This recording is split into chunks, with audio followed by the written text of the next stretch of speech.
सलीला जायाचा, लांब लांब जायाचा. कुठं चाललं सलीला एवढं लांब लांब? जर हे सगळं तुम्हाला जाणायचं असेल तर व्हिडिओ शेवटपर्यंत बघा. जय एकविरा भावांनो, मी भूषण भाई स्वागत करतो तुमचं माझ्या डेली मिनी ब्लॉग मध्ये.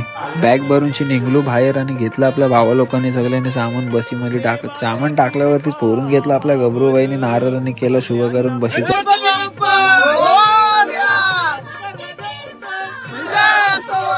भरला एक एक करून सगळ्यांना गाडीमध्ये आणि मी बी शिरलो गाडीन. तेवढ्या बघते तर एका कोपऱ्यामध्ये आपला गणीबाई चेपत होता फ्राईड राईस चांगल्यापैकी. कोणाला द्यायला नको म्हणून कोपऱ्यात बसलेला. थोड्यानंच चालू केली पोराने देवी देवांची गाणी घ्यायला चालू. आपण बी रंगलो चांगला मैफिल मध्ये. काही याला पोचलो पेट्रोल पंप जवळ आणि घेतली आपल्या गाडीची टाकी करायला फुल. तेवढ्यात पास्टरने मारला डायलॉग, सलीला जायाचा, लांब लांब जायाचा. लांब लांब करता करता आलो डायरेक्ट पालीच्या आतमध्ये आणि गेलो पालीच्या पल्लालेश्वर जवळ. बघताय तर मंदिर बंद होतं. टाइम दिलेला 5 वाजताचा. तर 5 तर का वाजल्यानंतर थांबलो वाईस आणि थोड्यानंच झालं आपला मंदिर चालू आणि मारले आपण पण मंदिरांमध्ये एंट्री. आतमध्ये जाऊनशी गेलो एका कोपऱ्याला आणि बसलो आम्ही सगळे निवांत. कारण का गणपतीला करत होते तयार, कारण का चालूच होणार होते आपल्या गणपती बाप्पाची आरती. तर हा होता आपला अष्टविनायक गणपती मधला पहिला गणपती, पालीचा भल्लालेश्वर.